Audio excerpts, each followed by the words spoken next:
The acronym SEBI represents a very interesting idea, the Social Enterprise Boost Initiative.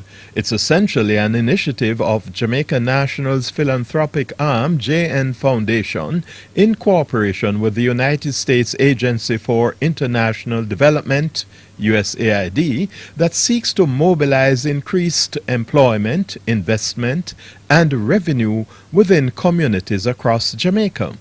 On Thursday, April 30, SEBI hosted the first in a series of discussions dubbed Let's Talk Social Economy Matters. Safry Brown, the general manager of JN Foundation, noted that many small community-based income-generating organizations do not position themselves as businesses and thus hamper their true potential. She gives an idea of their potential by looking at some global numbers on social entrepreneurship. In 2012, social enterprises, one of the key players in the social revolution, generated US $2.1 trillion in revenue, and its growth is estimated at 15% per annum.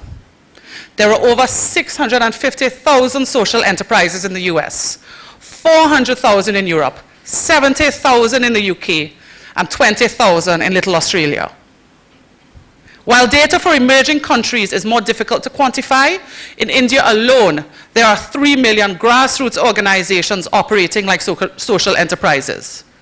We know that $8 to Jamaica have been on the decline since 1990, and whilst it has increased in certain years, the overall trend is one of decline.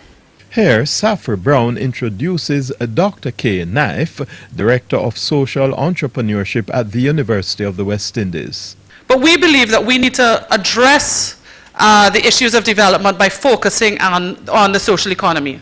To set the context for the discussion, we will hear from Dr. Knife, a lecturer and researcher in the Office of Social Entrepreneurship, Mona School of Business and Management, UWI, in the field of entrepreneurship and strategic planning, with a focus on social entrepreneurship and community safety and security.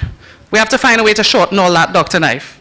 According to Dr. Knife, social enterprise may be new words, but the actual practice has been around in Jamaica for a long time.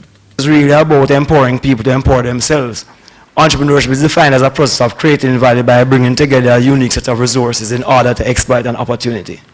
It is not necessarily about business and business ventures. It's about a certain kind of thinking, which Jamaica captured by saying, turn your hand, make fashion. Use innovation and creativity to do the best thing that you can do to improve yourself and the lives of your own people. So it means from during enslavement we were social entrepreneurs because we wanted to improve our quality of life.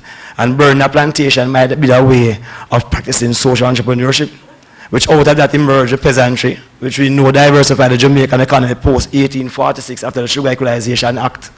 And today it is now called the informal space, the informal economy.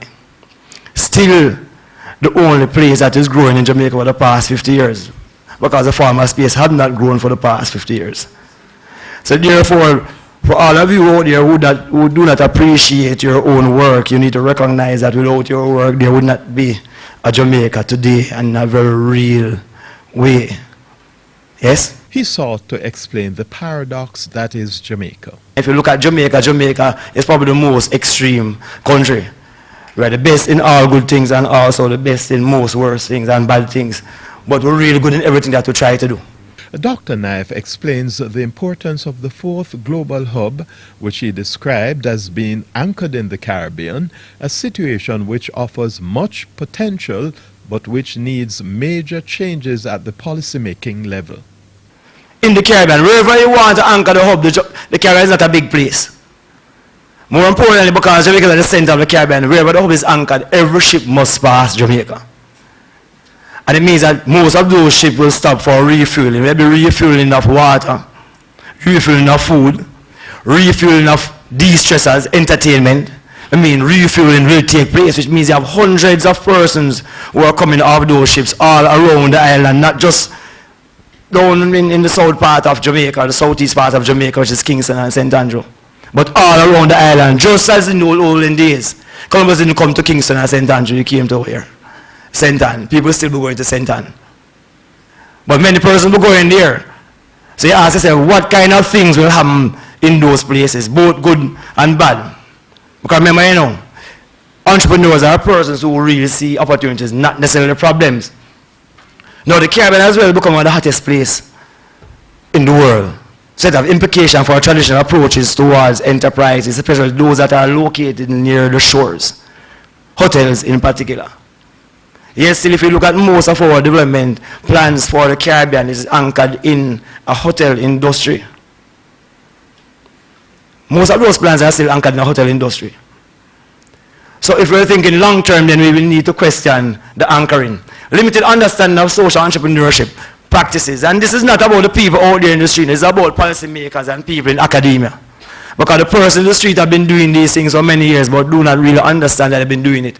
Now, we can bring more structure to make it better, but they've been doing it. But there's a limited understanding out there. Low level of social value creation, high level of vulnerability. This came out of a research that we have done among 100 different organizations. And we found that most of those organizations were not sustainable for a number of reasons. The primary reason being that their revenue source, their income source, is controlled by other persons.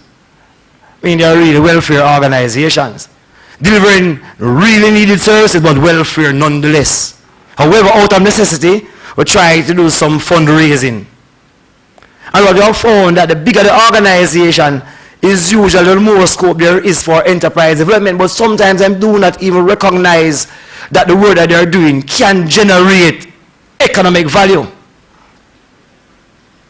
I mean, I was just at CXC this morning and having a discussion with CXC. CXC is about 40 years old. Which other institution within the Western Hemisphere have as much experience in running programs at high school levels like CXC? But they don't see it as a service that they should be offering in terms of consulting services to anybody in the Western Hemisphere. But they could. Interesting possibilities for social entrepreneurship, social enterprise in Jamaica. Now, next week, we shall explore more of these possibilities, which tend to be more inclusive rather than exclusive. And that's the Achievers for this week.